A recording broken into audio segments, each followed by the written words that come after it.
రాష్ట్రంలో జరుగుతున్నటువంటి సార్వత్రిక ఎన్నికల్లో తెలుగుదేశం, జనసేన, భారతీయ జనతా పార్టీ కూటమి అధికారంలోకి రావాలని ప్రజలు ఎదురు చూశారు. 5 సంవత్సరాల పాటు ఈ రాష్ట్రాన్ని ఒక సైకో పరిపాలన చేశాడనే భావన ప్రజల్లో. ఏ ఇంటికి వెళ్ళినా, ఏ తలుపు తట్టినా సైకో పోవాలి, సైకిల్ రావాలనే నినాదం ప్రతి ఇంటి నుంచి వస్తాం, ప్రతి గుండె చప్పుడు నుంచి వస్తాం, ప్రతి ఒక్క పేదవాడి నోటి నుంచి వస్తాం. దానికి కారణం జగన్మోహన్ రెడ్డి అనేటటువంటి అరాచకవాది, ఒక ఆర్థిక ఉగ్రవాది, ఒక అవినీతిపరుడు, సొంత బాబాయినే మర్డర్ చేయించినటువంటి దాంట్లో సహకారాలు అందిస్తున్నవాడు.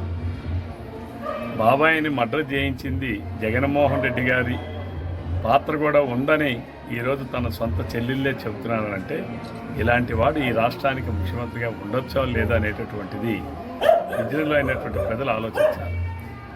ఆ రోజు 2014 ముందు తండ్రి చంపేశారని మాట్లాడారు.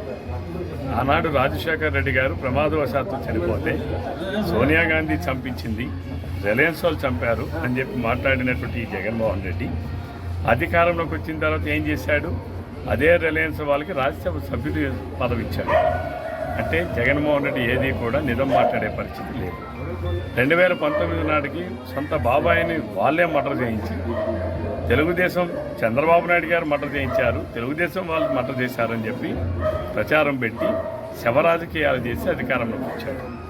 మరి ఈరోజు మాకు ఇంకొక డౌట్ వేస్తూ ఉంది, ఇంకెవరినైనా లేపేస్తాడేమో అని. ఎందుకంటే ఇంకో 30 రోజుల సమయం ఉంది.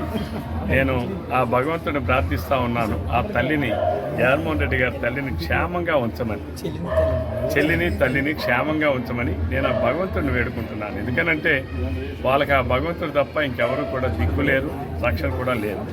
జగన్మోహన్ రెడ్డి గారు ఏం మాట్లాడుతూ ఉన్నాడు? మా బాబాయిని ఎవరు చెప్పారో చచ్చిపోయిన మా బాబాయికి తెలుసును, ఆ పైన ఉన్న భగవంతుడు తెలుసును. అంటే మరి రేపు కూడా ఒకవేళ జరగడానికి ఏదైనా కుటుంబ సభ్యులకి ఇంకెవరికైనా జరిగితే రేపు కూడా అదే చెప్తాడు. కాబట్టి వాళ్ళకి నేను డీజీపీ కూడా డిమాండ్ చేస్తున్నాను, ఎన్నికల కమిషన్కి డిమాండ్ చేస్తున్నాను, వాళ్ళ తల్లికి చెల్లెలకి Z+ కేటగిరీ రక్షణ కల్పించి వాళ్ళకి వాళ్ళ జీవితాలని కాపాడాలని చెప్పి నేను కోరుతా ఉన్నాను.